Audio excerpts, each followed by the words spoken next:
आज बात करते हैं मिसलीनियस एग्जाम्पल्स की और मिसलीनियस एक्सरसाइज की। तो पहला क्वेश्चन है हमारा मिसलीनियस एग्जाम्पल्स का पहला। Let are be the set of real numbers, define the real function f maps R to R by f x is equals to x plus 10 and sketch the graph of this function. अब ये क्या कह रहा है ना हमसे, let are be the set of real numbers, define the real function f maps r to r by fx is equals to x plus 10 and sketch the graph of this function। अच्छा, इसने हमसे बात कर रही है example 18 में। ठीक हो गया, हम ऊपर डाल देते हैं मिसलीनियस।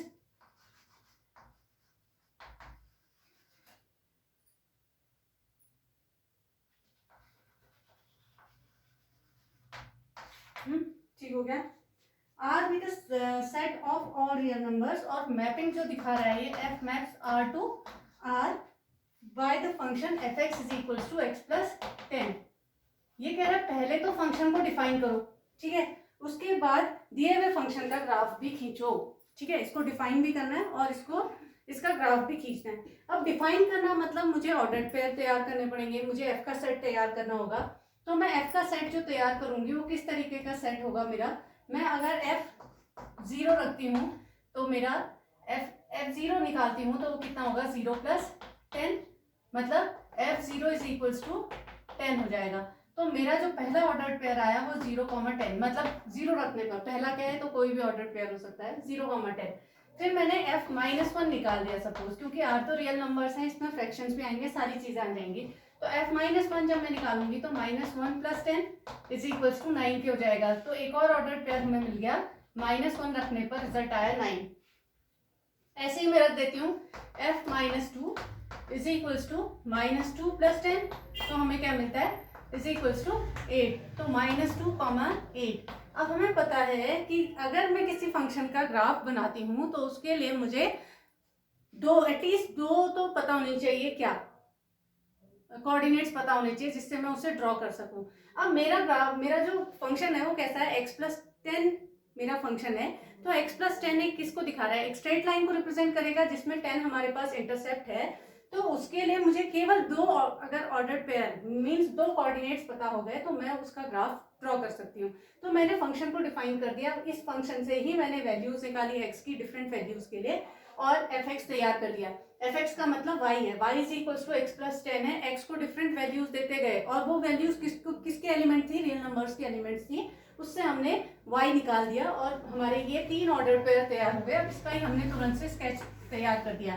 ग्राफ बनाना हमको आता ही है, हमने ये 0 लिखा, 1 2 3 4 अप टू सो ऑन, -1 -2 -3 -4। हमारे जो है y कोऑर्डिनेट जो है वो बड़े हैं और सारे हमारे पॉजिटिव ही दिख रहे हैं, तो ऊपर ही की तरफ लगा देते हैं। ये हमारा हो जाएगा 1 2 3 4 5 6 7 8 9 और ये 10। ठीक हो गया, ये हमने लिख दिया। अब मुझे कोऑर्डिनेट्स बिछाने हैं इसमें। 0 पे 10 बोल रहा है तो 0 पे 10 का मतलब क्या हुआ, मेरा ये वाला ही कोऑर्डिनेट हो गया, ये वाला एलिमेंट हो गया, तो इसको मैंने 0,10 से इंडिकेट कर दिया। ऐसे ही -1,9 को अगर मैं रिप्रेजेंट करूंगी तो ये -1,9 होगा। अगला मेरा -2,8, मतलब कहीं यहाँ पर मेरा एलिमेंट होता होगा। अब मैंने एक लाइन खींच दी तो मेरा जो ग्राफ जाएगा वो इस तरीके से जाएगा, स्ट्रेट लाइन जाएगी जो कि 10 पर काटती हुई निकलेगी। मैंने आपसे यही बात कही थी कि अगर हमारे पास y is equals to x plus 10 का ग्राफ है तो पहले y इक्वल्स टू एक्स का ग्राफ खींचे, उसे 10 पर शिफ्ट कर दीजिए। तो वही बात ये यहाँ पर कर रहा है। इसके लिए अगर उसने हमें डिफाइन करने को नहीं कहा होता तो हम इतना नहीं करते, हम डायरेक्ट इसको शो कर सकते थे। अगला है हमारे पास 19th example.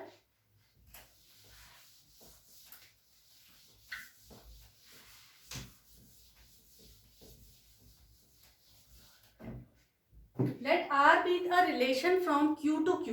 Q to Q मतलब हमारा जो रिलेशन दिखा रहे हैं ये Q से Q पर, R is the subset of Q cross Q। ठीक है, रिलेशन की बात हो रही है। R be a relation from Q to Q defined by R is equals to, और इसको डिफाइन कैसे कर रहे हैं, R is equals to set of ordered pair a b such that a, b are the elements of rational numbers and minus B is an element of integer. ठीक हो गया। Show that, पहली चीज क्या कह रहा है, क्या दिखाने के लिए कह रहा है हमें, that a comma a belongs to R for all का सिंबल ये ए बिलोंग्स टू क्यू। ठीक हो गया। दूसरा हमसे शो करने के लिए कह रहा है if a B is an element of R it implies that, implies का साइन ये, b a is an element of R. ठीक हो गया। तीसरी चीज जो हमसे ये कह रहा है वो है a B is an element of R and b c is an element of R, it implies that a c is an element of R. ठीक हो गया।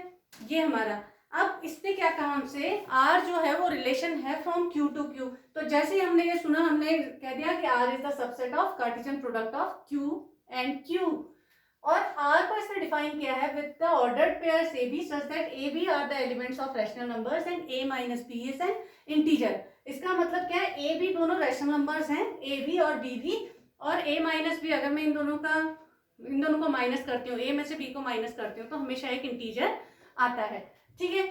अब ए बी कोई भी रैशनल नंबर है हमारे पास, तो रैशनल नंबर्स हमारे पास क्या होते हैं जी, सारे फ्रैक्शंस भी हमारे रैशनल नंबर्स भी और सारे इंटीजर्स भी हमारे रैशनल नंबर्स होते हैं। अब इसको अगर हम पहले वाले क्वेश्चन की बात करते हैं तो ये कह रहा है A belongs to R for all A belongs to Q. आप ये दिखाइए कि ए बिलोंग्स टू आर का मतलब है सारे डबलेट्स, ये हमारा जो है ना, ये सारे रिफ्लेक्सिव, सिमेट्रिक और ट्रांजिटिव लॉज होते हैं, ये रिलेशंस होते हैं, ये हमारे अगले साल के हैं। तो इसमें थोड़ी सी हिंट इसने कर रखी है, तो पूछ रखा है, वो हम कर लेते हैं। वो कह रहा है A is an element of R for all A belongs to Q. ये आपने दिखाना है कि इस रिलेशन वाले सेट में सारे डबलेट्स मौजूद होंगे। अच्छा, सारे डबलेट्स मौजूद होंगे तो उसने किस रिलेशन को ओके करना पड़ेगा, ए माइनस बी को इंटीजर लाना पड़ेगा। तो हमने कहा लेट ए बिलोंग्स टू किसको, A is an element of relation कह देते हैं। हाँ, A is an element of relation. अगर A is an element of relation तो ए माइनस ए को क्या आना पड़ेगा, इंटीजर आना पड़ेगा। तो so that A minus A should be an integer. अगर मैं इसे सॉल्व करूंगी तो ए minus A is equals to 0, A minus A is equals to 0 which is an integer.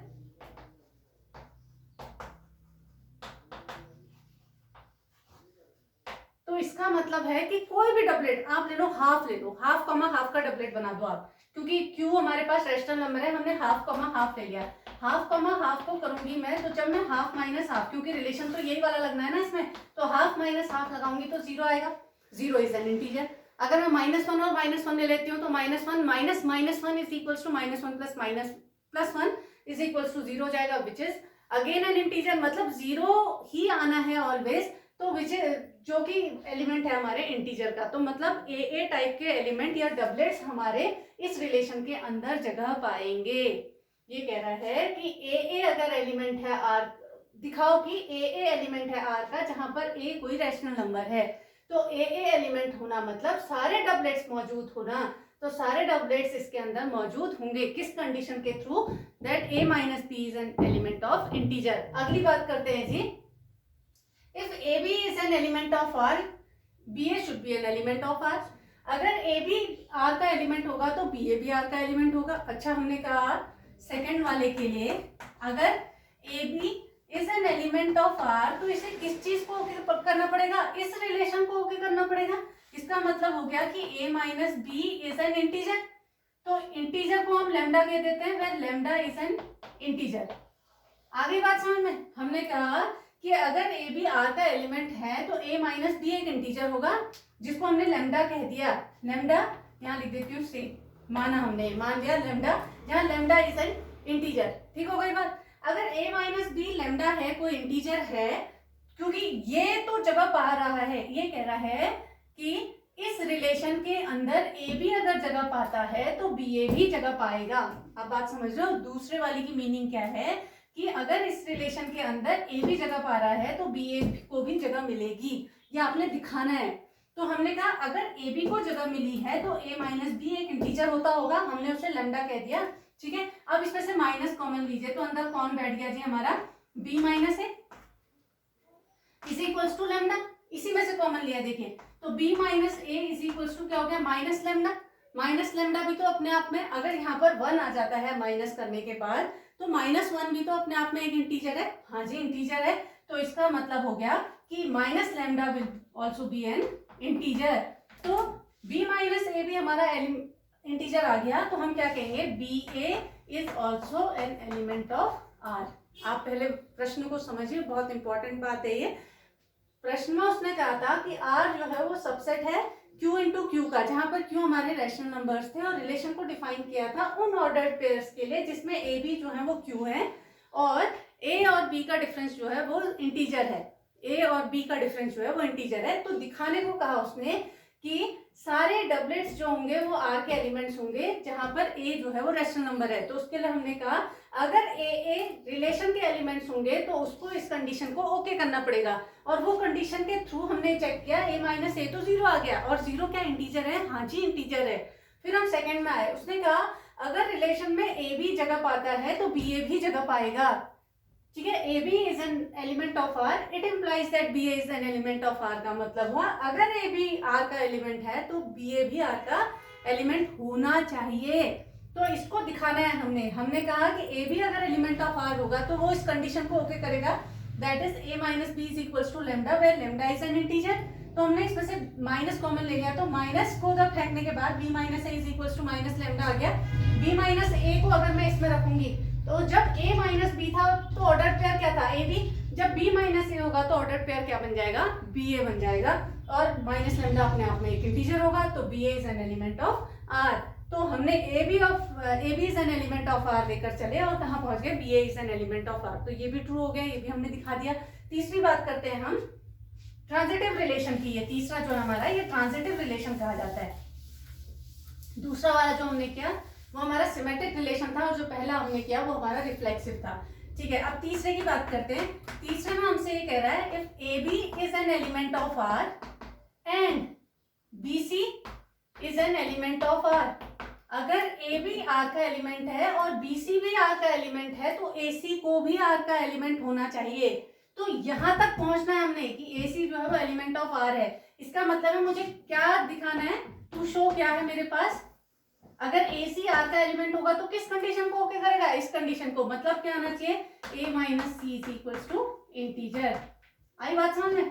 ठीक हो गया। अब हम ये और ये हमें दिया हुआ है, इससे हमें वहां तक पहुंचना है, तो इसको लेकर चलते हैं। A B is an element of R, तो इसमें किसको ओके करना पड़ेगा A minus B is equals to lambda. Lambda जहां पर हमारे पास क्या है, हमने कहा लेमडा इज एन इंटीजर। ठीक हो गया। अगर BC भी एलिमेंट है R का तो ये भी कंडीशन ओके करेगा कि B minus C is equals to mu ले लेते हैं, जहां पर mu is also an integer, क्योंकि B माइनस जरूरी थोड़ी है जो A माइनस बी इंटीजर आए वही B माइनस बी को C, B और C को माइनस करने पर भी आए, ये कोई नया इंटीजर हो सकता है, इसलिए हमने इसे नया इंटीजर ले लिया म्यू के फॉर्म में। ठीक हो गया। तो A minus B is equals to lambda, B minus C is equals to mu. ये मेरी पहली इक्वेशन यहाँ पर लिख देते और यहाँ पर ये मेरी दूसरी इक्वेशन। इन दोनों इक्वेशंस में हम जोड़ घटाना मल्टीप्लाई कुछ भी कर सकते हैं, तो मैं इन दोनों को ऐड कर देती हूँ। एडिंग इक्वेशन 1 एंड 2 क्या मिलेगा हमें, a minus b plus b minus C is equals to lambda plus mu. लो जी, b से b उड़ गया, हमें क्या मिला a माइनस सी बराबर लेमडा प्लस म्यू। लेमडा एक इंटीजर था, म्यू भी एक इंटीजर था, एक इंटीजर में दूसरा इंटीजर जोड़ोगे तो क्या मिलेगा, एक नया इंटीजर। तो हम कहेंगे a minus C is equals to, क्या ले लूं इसको, डेल ले लेती हूँ, डेल, या कुछ भी आप अपने मन से कुछ भी ले लीजिएगा। a माइनस सी अल्फा ले लो, alpha a minus C is equals to alpha where alpha is also an integer. और यहाँ पर लिखते हैं alpha is equals to lambda plus mu. आई बात समझ में? तो ये हमारा a माइनस सी एक नया इंटीजर आ गया। तो हमने कहा हाँ भैया ये चीज हमने दिखा दी कि ए बी अगर आर का एलिमेंट होगा, बी सी भी आर का एलिमेंट होगा, तो ए सी को भी आर का एलिमेंट होना पड़ेगा। ठीक है, अगला है हमारे पास example 20।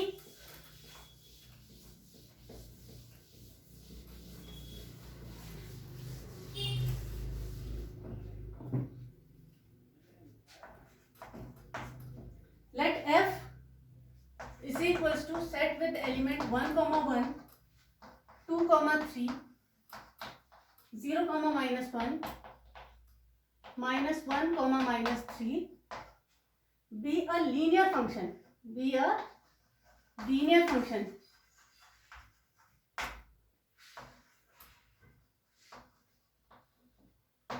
from z into z.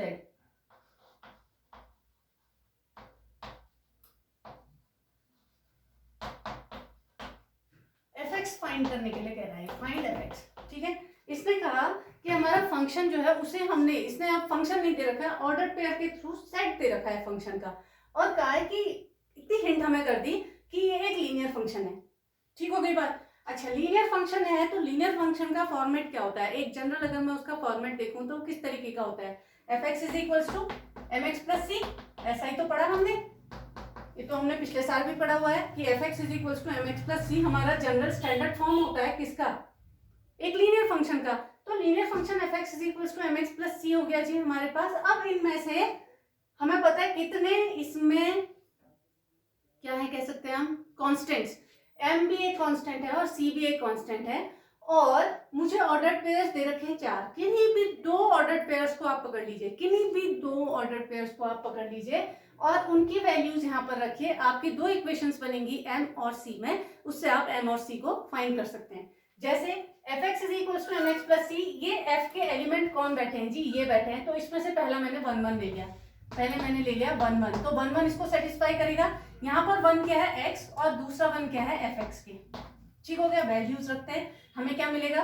1 is equals to m plus C, ये मेरी इक्वेशन 1 हो गई।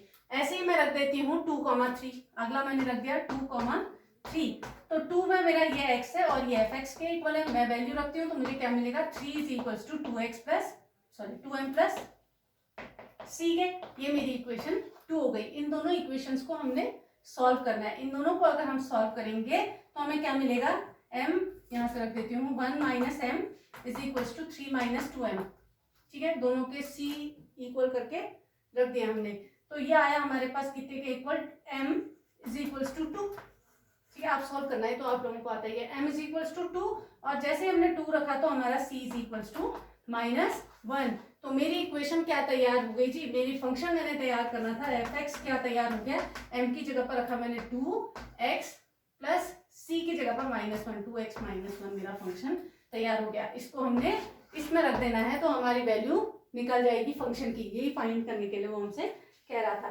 ठीक है, अगली बात करते हैं।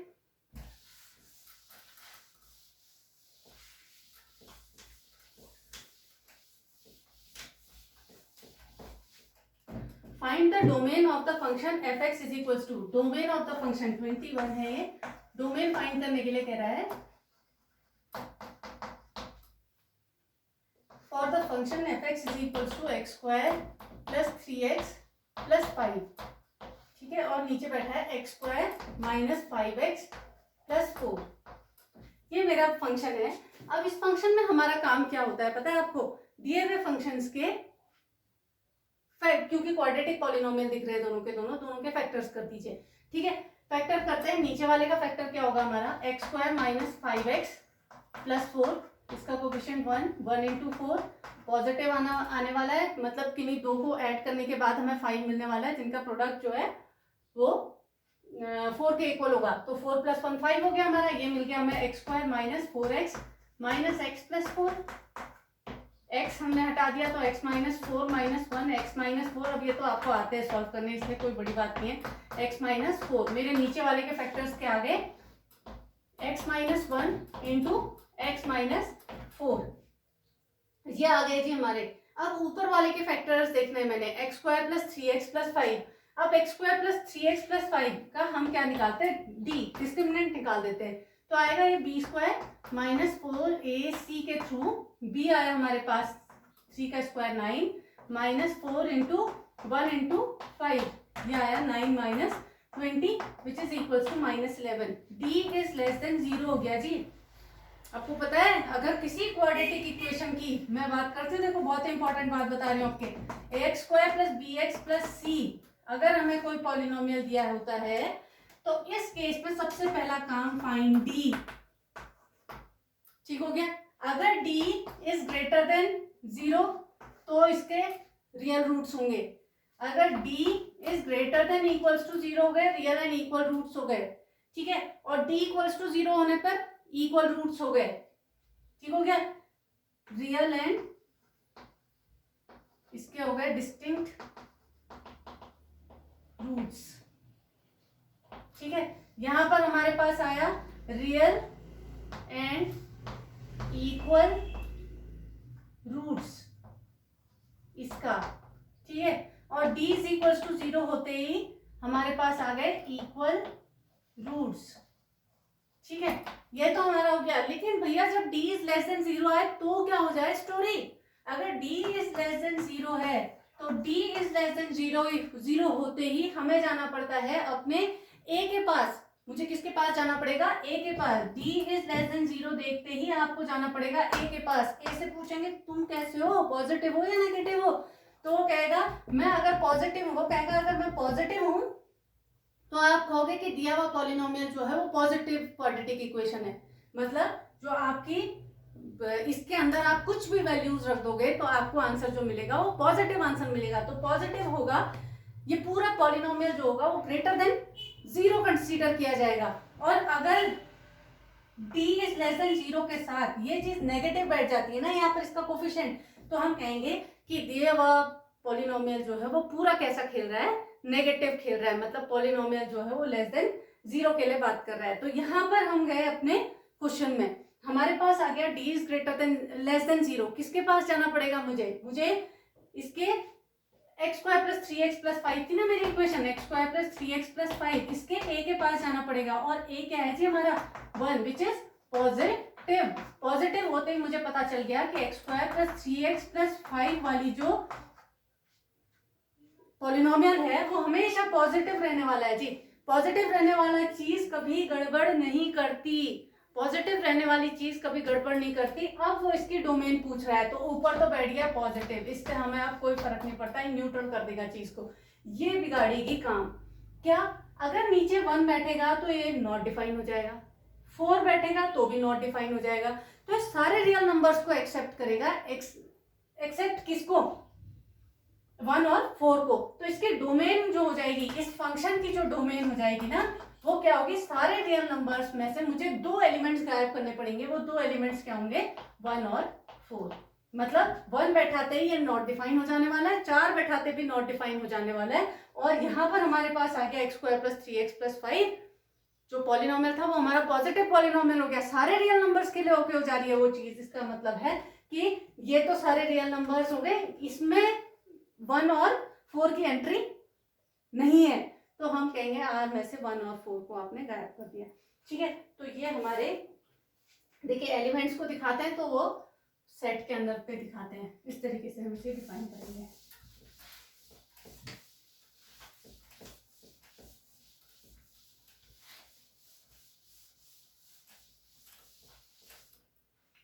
ये d इज लेस देन 0 वाला ना हमारा आगे क्लास 12th में मैक्सिमा मिनिमा वगैरह में और इंक्रीजिंग है और डिक्रीजिंग फंक्शंस में बड़ा यूज होता है इसका, तो इसको हमें पता होना चाहिए इसके बारे में। अगली बात कर रहे हैं द फंक्शंस। 22nd एग्जांपल है हमारा, the function f is defined as fx is equals to 1 minus x 1 और x plus 1, x is less than 0, x is equals to 0, x is greater than 0, draw the graph of x, draw the graph of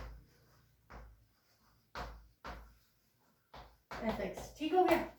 अब पहले तो question को समझते हैं, क्या कह रहा है, fx कोई भी फंक्शन है वो कैसे डिफाइन किया जा रहा है। देखो ये जहां पर वो 3 भागों में बढ़ गया, इसको डिफाइंड फंक्शन कह दिया हमने। डिफाइंड फंक्शन का मतलब ये है कि जब x नेगेटिव है, x इज लेस देन 0 का मतलब है x नेगेटिव है। जब x नेगेटिव है तो फंक्शन किस तरीके से काम कर रहा है, 1 माइनस एक्स की तरह से काम कर रहा है। लेकिन जब फंक्शन में x 0 है, जहां पर point x is equals to 0 है, तो वहां पर ये 1 की तरह काम कर रहा है। मतलब 0 पर हाइट मिल रही है 1 की, तो हमारा ग्राफ जो है वो कहां से जा रहा होता होगा, 1 से जा रहा होता होगा, ठीक है। x पॉजिटिव होने पर हमारे पास जो खेल रहा है वो है x प्लस 1 की तरह। तो अब वो कह रहा है इसका आपने ग्राफ बनाना है। तो ग्राफ बनाने के लिए हमारा काम क्या होता है, हर एक पॉइंट को हम ध्यान में रखते हैं। ये हमारा 0 हो गया, इस तरफ को हो गया जो वो x इज लेस देन 0 वाला पार्ट, और इधर हो गया x is greater than 0, x is equals to 0 मतलब ये वाला पॉइंट, ठीक हो गया।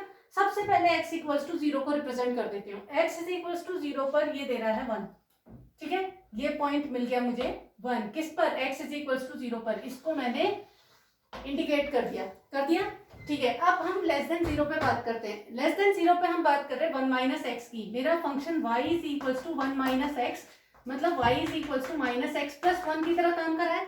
तो y is equals to minus x का ग्राफ कैसे जाएगा, ऐसे कि ऐसे जाएगा ना। और y is equals to minus x वाले ग्राफ को आपने पकड़ के कितने पर शिफ्ट कर देना है, +1 पे शिफ्ट कर देना है। यही लाइन पैरेलली कहां से जाएगी, इधर से, और केवल कितने के लिए चाहिए हमें, नेगेटिव वाले पार्ट के लिए। तो हमने बाकी चीजों को इरेज कर दिया, ठीक हो गया।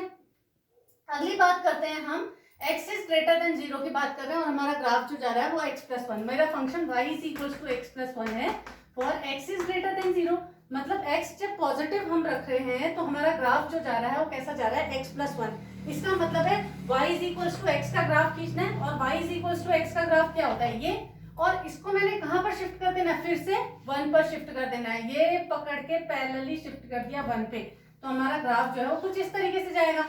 अब केवल पॉजिटिव के लिए खेल रहा है ना ये x प्लस 1, तो हम बाकी के सारे ग्राफ पार्ट को, ये जो डॉटेड लाइंस हैं इन सबको हम हटा देंगे। तो हमारा ग्राफ जो आता है ना इसका, f x is equals to 1 minus x, 1 और x प्लस 1 का हमने इस तरीके से डिफाइन कर दिया। तो ये है जी हमारे, इस तरीके से हमने ग्राफ को दिखाना पड़ता है और इसको इस तरीके से हम शो करते हैं, ठीक है। अगली मिसलिनियस एक्सरसाइज है आपकी जो, वो आपने खुद से ट्राई करनी है, और वैसे मैं कल भी बताऊंगी इसको आपको, जहां पर भी आपको प्रॉब्लम होगी आप मेरे नंबर पे डालें।